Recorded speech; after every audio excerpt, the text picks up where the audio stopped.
ছবিতেও সুনীলের অভিনয় মনোগ্রাহী হয়। 15 বছর আগেও টেলিভিশনের সিরিয়াল, টেলিছবি এসব ছিল অন্যরকম, বাস্তবধর্মী বা সাহিত্যধর্মী, অভিনব আইডিয়ারও কাজ হতো। এরকম অনেক টেলিফিল্মে সুনীল মুখার্জি কাজ করেছেন সে সময়ে। আবার অনেক ছবিতে কমেডি রোলেও সুনীল মুখোপাধ্যায়ের স্বল্প উপস্থিতি দারুণ, যেমন দীনেন গুপ্ত ঋণমুক্তি ছবি। এটি ছিল যিশু সেনগুপ্তর নায়ক রূপে আত্মপ্রকাশ করার ছবি। সেখানে সুনীল ছিলেন একটা কমেডি রোলে, যে খুব সত্যবাদী নিরপেক্ষ একটি চরিত্র। তার খলনায়িকা তাপসী রায়চৌধুরীর সামনে সে বিবেক হয়ে দাঁড়াচ্ছে।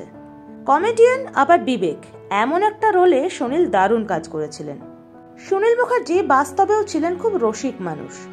যারা তাকে কাছ থেকে দেখেছেন তারাই তা জানেন। একদিকে মৃণাল সেন, তপন সিংহ, গৌতম ঘোষ, অপর্ণা সেন, বুদ্ধদেব দাশগুপ্তর ছবিতে অভিনয় করার অভিজ্ঞতা তার ঝুলিতে ছিল। অন্যদিকে অঞ্জন চৌধুরী থেকে স্বপন সাহার ছবিতেও তার উপস্থিতি অনেক।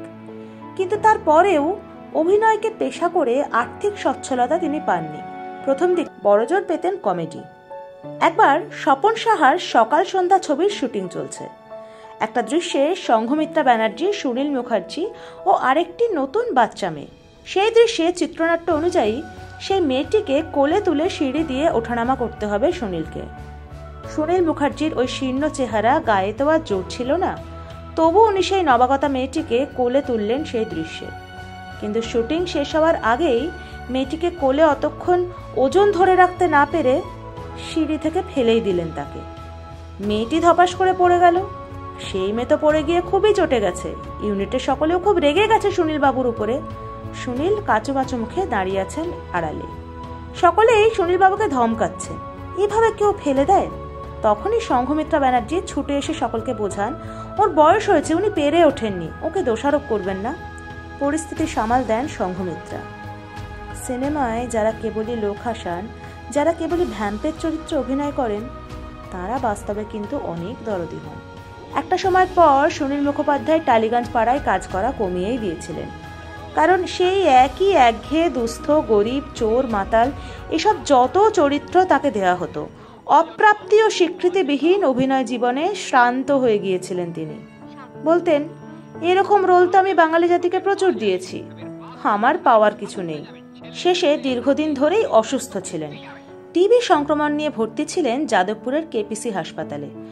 সরকারের তরফে কেউ কোনো খবরও নেয়নি, সাহায্য করা দূরের কথা। তবে আর্টিস্ট ফোরাম এবং সিনেটেল চেষ্টা করেছিল নার্সিংহোমের বিল মিটিয়ে দিতে। 2012 সালের মে মাসে প্রয়াত হন অভিনেতা। কিন্তু তার শেষ যাত্রায় কেউ আসেনি, শেষ শ্রদ্ধাও জোটেনি।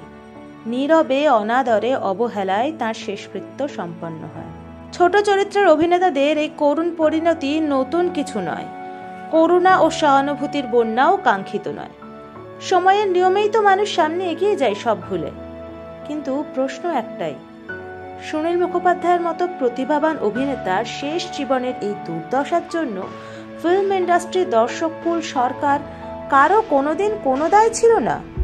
সুনীল মুখোপাধ্যায়কে আমরা নিংড়ে নিয়েছি নিঃস্ব করে, দিইনি কিছুই। আরও কত এমন প্রতিভাবান অভিনেতার গল্প হয়তো সুনীল মুখোপাধ্যায়ের মতোই শেষ হবে। তাদের নিয়ে কোনো লেখা থাকবে না কোথাও, তাদের কাহিনীর ইতিহাস কেউ জানবে না। তারা কেবল থেকে যাবেন পর্দায়।